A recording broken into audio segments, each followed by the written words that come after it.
here is at the moment, if you were going to go down the road of an animal print within your home even, I'm going to kind of really reflect on where I want to go next with it. This glorious chair actually found its way to me as a result of a house clearance from a friend of mine. And after spending 2 years sat in my workshop, no less, I decided I needed to do something with it. The shape and the build quality are just fantastic. It really lent itself well to form the basis of this new creative endeavour.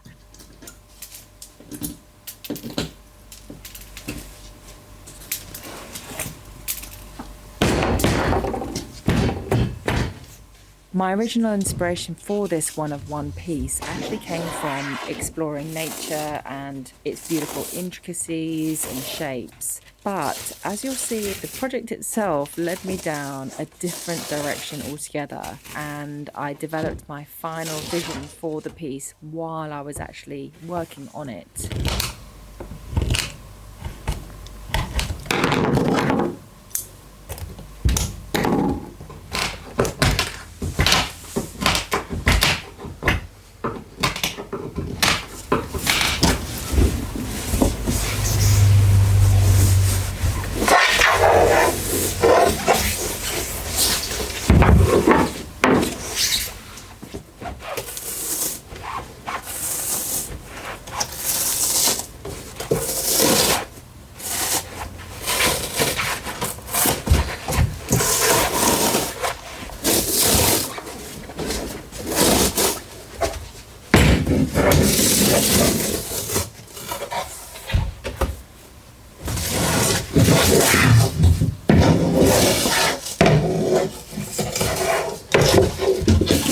Before I can turn the chair into my desired vision, of course I need to strip it right back to its bare frame and components, which includes sanding back the frame to remove that dated finish.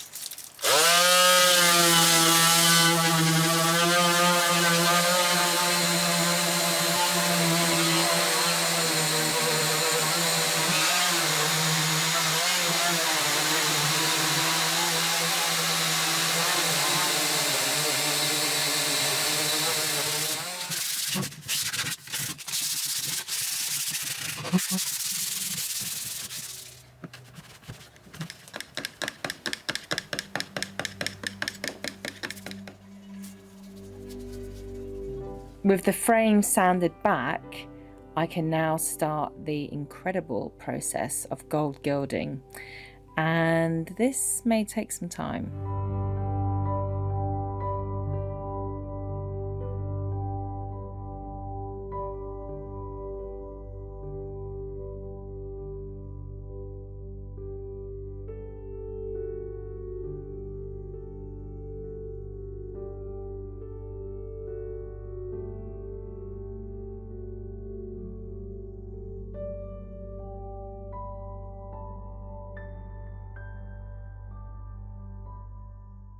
So I've got to a stage with the chair, and I haven't really been able to progress with it as quickly as I had expected, actually. And that's multiple reasons. We've been working on commissions for clients. I have been really doing this on the weekends. I've been going off and filming for Repair Shop, all great problems. And so here is at the moment, kind of partially gold leafed, which is an incredibly satisfying process. And actually, I'm really at the tip of the iceberg of gold leafing this, because it needs to be rubbed down and refined. That gold leaf needs to be refined in various places. What that delay has enabled me to do, actually, is think about what I'm going to do with the upholstery, because I had a really fixed idea of what I was actually going to do. And the more that I've looked at this chair and the more that I've thought about it, the more my ideas have changed, actually. And as I was looking at this chair, I thought it's kind of got an Egyptian-esque vibe to it. So I started looking up Egyptian chairs, and before I get into that, I'll show you what my initial thoughts were in terms of fabric samples, which I had ordered particularly to go with this chair. My initial thinking was how incredible gold is as a metal, and what gold symbolizes. It's wisdom, it's beauty, it's quality, it's longevity, and really my mind was going closer to the beauty of gold, and that it's a naturally occurring mineral metal in our earth. And often the things that have occurred naturally, I think, in our world are the most beautiful. So I was thinking how nature has all those similar properties to gold. They share a lot of the same values, is what I was thinking. So I was kind of going down an animal route, and really because I want the chair to be super, super impactful, good or bad, depending on who's watching it. Depending on who's looking at it, it's about reaction. The other key thing to mention is the materials that I'm choosing for these pieces also have an undercurrent of a meaning and why I'm using them. And with each piece, I'll go into why, because this is not just about the look and, you know, using a material that's, you know, mass produced and as a polymer. There are reasons why I'm choosing the top fabrics as well, if indeed I end up doing a top fabric. A little mystery there for you. So this is the Thorpe one. So that was an animal print, and actually, do you know, as a combo, it's not bad. But this is an art piece. Now, this is the Lemonac, and what's great with Lemonac, it's got this gold in it, and you can bespoke that weave. So you could make this bit more gold, or the backing weave, or the other part of the weave, you could make it a different colour. And again, actually, that's quite nice too. Can you see that? Yeah, that's quite nice too. I'll put that there as well. And then I went to the incredible Schumacher. Building on that animal theme, Schumacher are a fabulous fabric supplier. They're in the Chelsea Design Centre if you wanted to have a look at their showroom. This one feels quite obvious, like too obvious for me. And while it would make it an impact, I just didn't feel like it worked very well. And then this, I just like this as a fabric, and I think that could look incredible on something, but not necessarily this chair. And it just feels like there's too much gold. But the quality of that is, it feels incredible. It's so thick. And actually, this is an uncut moquette velvet combination. So again, the story, the manufacturing techniques, the skill that goes into making these fabrics that, you know, again, you'd be forgiven for taking it for granted. But when the pile is not cut like that, it's a moquette, uncut moquette, and then it's been cut here, which makes it into the velvet. And the uncut moquette is kind of what we have on sort of the underground seating and sort of commercial seating. Okay, so this is Le Lièvre, another French company, not by, you know, sticking to the French, but just because they are incredible. Le Lièvre have one of the oldest mills in the world, and they make for the Palace of Versailles. So again, another kind of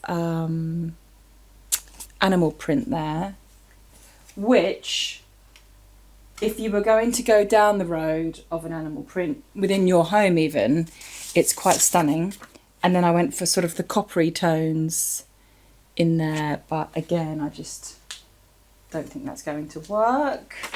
Then I had the incredible Sarah Mazdon Pierre Frey rep come in to talk about the new collection. And is it in there? Yes, it is in here. And I showed her the chair and said, you know, what do you think? And we ordered a few fabric samples together. This is not for the chair. This is just for my consultation area. A boucle weave with a design. Look at that, stunning. Not for the chair. And this is actually a fabric from their new collection. And I loved this colour here, which could go beautifully with the gold leaf. And it says on the back here that this design embodies the refinement of velvet with hints of panther skin, a timeless motif combining sophistication and elegance. So it was on that Mother Nature, the natural, you know, animal theme. And when I offered it up to the gold leaf before the gold leaf was on the chair, it looked quite beautiful.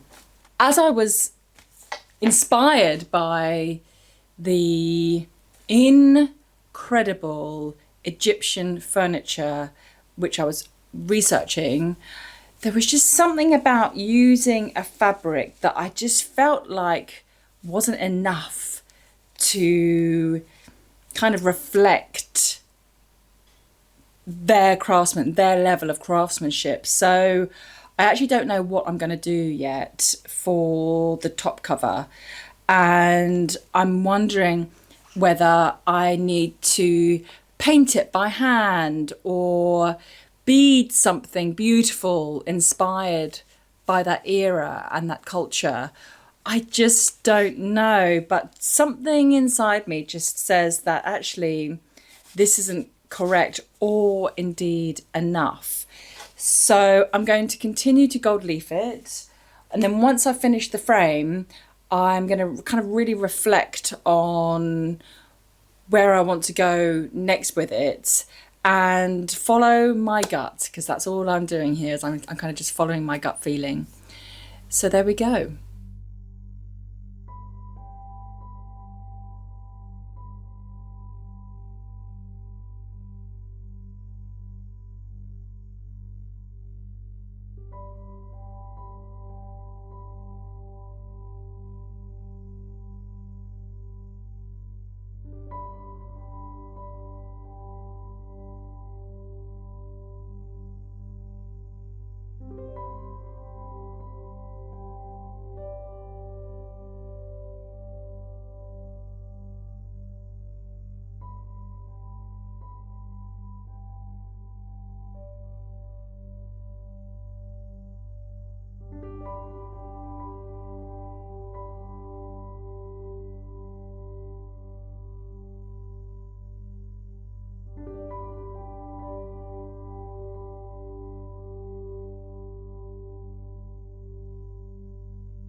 that's the frame finish. I'm going to stop there because there are some imperfections, and the more that I'm trying to make them perfect, the less good that they're looking. So sometimes wisdom is knowing when to stop. So in my research, I found that you got to put a decorator's varnish, because this is going inside. Although it's not a chair to be used technically, I'm going to put a decorator's varnish over the top of it to sort of protect the gold leaf as much as possible. And then once that's gone off, I can start thinking about the upholstery. But I need to do some more research into that first and come up with a bit of a plan, and then decide what I'm going to do.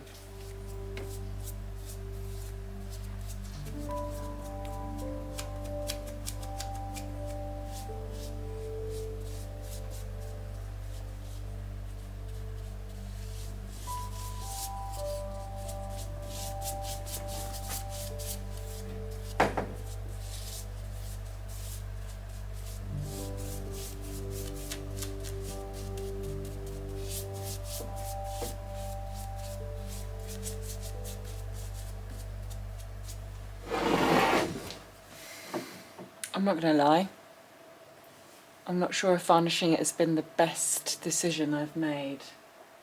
It's going on quite opaque, and I don't know how clear it's going to dry, so I'm hoping that this hasn't been a complete disaster. I haven't really got much choice but to just carry on till the end. I genuinely don't know if this is going to be okay or not. You can't really see it in the camera, and it's quite sticky to touch. So, and I don't want to move this camera, but it's not looking great.